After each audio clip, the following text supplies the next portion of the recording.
let's move to, does Islam have a particular way of preventing corruption? So this question is being posed for us so that we'll be able to know how to connect Islamic ways of preventing corruption to help the Muslims who are in the governance mode. Well, let me just say again that anybody that understands Islam and is practicing Islam has no business with corruption. Because everything about Islam, in fact, if you say the preliminary level of Islam or the basic level, so to say, the 5 pillars of Islam, in fact, abhor corruption completely. You cannot believe in God and you'll be doing something that is contrary to God. This is the first pillar. You cannot say you are doing 5 salawat, 5 times daily you are praying, and after one prayer, what you have gone to do is corruption, you are back in that prayer. Because the prayer itself has been stated in the Quran that it takes you away from evil deeds. It forbids you from evil deeds. So if you are praying and you are still involved in corruption, maybe you are not praying the type of prayer or you are not praying genuinely. Look at the issue of zakat. That is the 3rd pillar.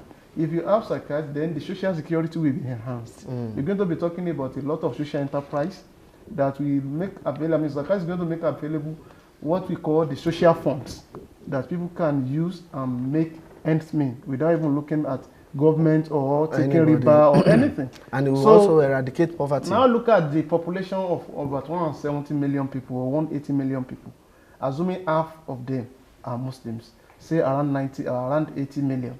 Let's even use 160. Then out of these people, let's say another 50% are adults. Then we are going to have like 40 million. Let's say just half of that those people are doing genuine businesses and they are zakatable. And now look at the pool of funds that can run into trillions if we are able to harmonize our zakat alone. And we now deploy it the way Allah said we should deploy it. Not say you have gathered zakat and you have turned it to a ceremony. And say people come, if you come and hit somebody, somebody come and want to pay zakat today, all of you come and now give people 5,000, even 10,000, even 50,000 to do what in this economy? So really, I think there is a structural mismatch in our administration of zakat. So if that one is being catered for at the level of the Islamic organizations, at the level of the real Muslim practicing Islam the way it should be, in fact, it's going to bring in social justice.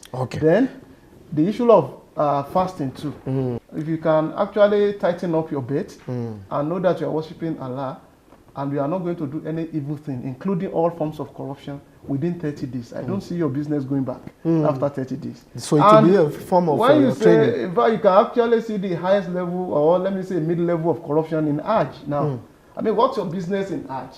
If Allah has not provided for you, do you know people get money from different means because they want to get to Hajj? Is that Islam? So that is why I said, by the time you look at the basic 5, don't even go into deeper issue of Islam. And the people are able to uphold it. These are the 20% and can give you 100% to say you are a complete Muslim. If you are able to do it very well, you don't have business with corruption. Now, Ustaz, will you want to agree that Muslims should be exempted from governance that are not Islamic oriented? Because we don't want to involve, or to be a way of preventing ourselves from involving in corruption? Is it the only thing I personally converse for is to uphold the tenet of Islam in ramification. When you look at the Islamic legislative system, when you look at whatever Islam gives punishment or rewards to, it is something that is even beneficial to humanity. When we say, Islam say we should punish also for any offense, it only prevents 5 things. Either the life, it protects life of every individual. It protects property.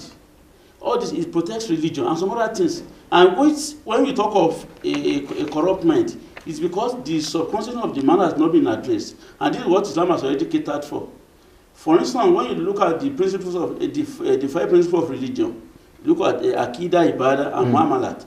These are the things that really addresses the inner consciousness of a man. Now, when people are now, when they divorce the spirit of religion for whatever they are doing, then what you are saying is that they should not be conscious of, they should care less about the implication of what they are doing, as much as it is beneficial to them. And that is the root of corruption we are talking about. Unless we go back to the basics, and that is upholding the tenet of Islam, and that of Islam especially, then we keep on this. Even when you look at America, they are not even practicing Islam. we used to say they have a very perfect, but when you look at what is happening in their society, it is not too dissimilar from what we are seeing here. So the only thing and the only way out for us is just to go back to the basis of Islamic. Now, Dr. Kukola, I want you to look at it from the angle of the practical corruption. Right. Muslims, for instance, if he wants to hold his creed, what he believes, as you have just explained now, but the next person or the next person that is going to work with him does not even share the same belief. Okay. And they are the one to take the same decision. For instance, let's say we have five Muslims in an organization of about 17, and they believe that this thing is not done, and they excluded themselves from it, and the other people, by voting, they got it done. How will you want to, like, and people will be relating that they are Muslim brother there, they are supposed to stand upon it. So how will you want to address that? Okay, let me start by saying that again, majority of us in this country are pseudo worshippers. Pseudo worshippers in the sense that the percentage of pagan that we have, or atheists we have in this country, are very few. All those people you are talking about who claim that they believe in one religion, or they are practicing one religion or the other. So it is not expected that you be, and I've not seen any faith. In fact, let me say clearly that here that we have Muslim, Christian majorly in this country, and both faiths has never said corruption is good. So those people that are voting, they believe in one creed. Assuming the Muslims say no, why must they say yes? The reason being the fact that the warehouse for corruption that we have in this country today are in the worship centers. Without mincing words, we can say it authoritatively that if somebody wants to show off at any worship center, it's going to be the person that is going to be paying the highest, maybe zakat, or you want to show off, is going to pay the highest tithe. And those people that are collecting it from them has never questioned the source of this fund. Without mentioning names again, we've seen in this country whereby issues of corruption from government coffers were traced to some worship centers. It is in this country, and people that we call men of God, the people prophets, so to say, the pseudo prophets that we have around, claim responsibility that yes, he's my worshipper, but and he has come to pay his due, and nobody is talking about it.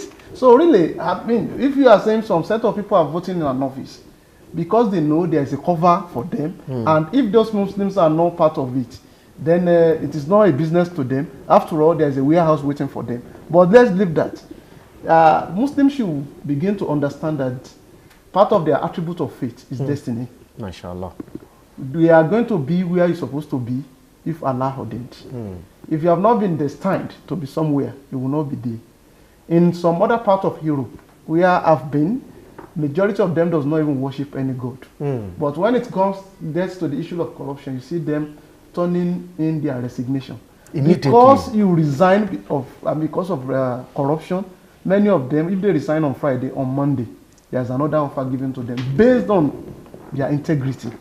Many a time it's higher. But here, we are very fearful of should we say poverty? I mean, do we call it poverty? Some people are having some millions, and they are fearful of even resigning their appointments. Okay. I want to believe that it is lack of skills. And we don't have commitment to our religion. We are pseudo worshippers. Well, this is getting more interesting, and before I'll move on, I will have to go for a break. When we come back, it will be time to continue and prefer solution for how a Muslim and the generality of Nigerians can just be prevented from corruption. Don't go away, we'll be right back.